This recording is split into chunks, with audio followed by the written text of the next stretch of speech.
Ay Indian Methodist nu hầu là zir tour anh giải thiểm mel hồng khó mấy anh penang cho anh over anh nó là lại giải thằng khó khăn nó là giải thiểm thắt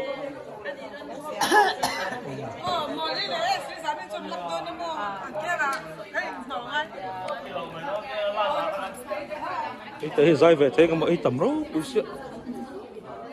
ấy là trước đồng su cái nào thế đấy mình đầu cọp hiện nào hết thọc à giải vắc vắc rõ mấy ta chỉ về là mấy khát mà nằm lâu cái bôi ta ha nó là lại cho giải thiểm về tắc cho nên cũng phải nè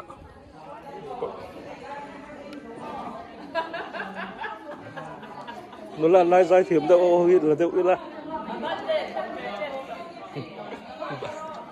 cái ngôi này bắt để giống ta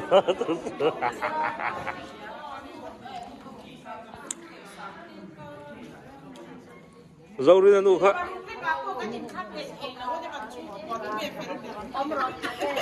cái bôi anh nó làm lại cho ven bụi em ơi em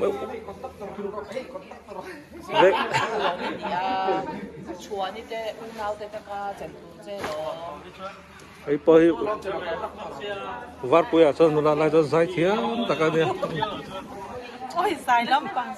giải thiểm nữa trên em ơi hơn lại giải hầu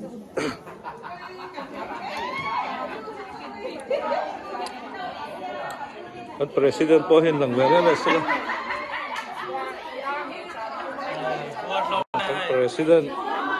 kan presiden volte ya halay presiden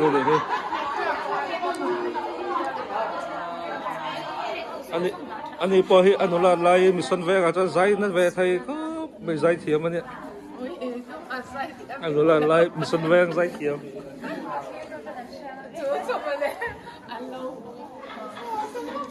siguro pa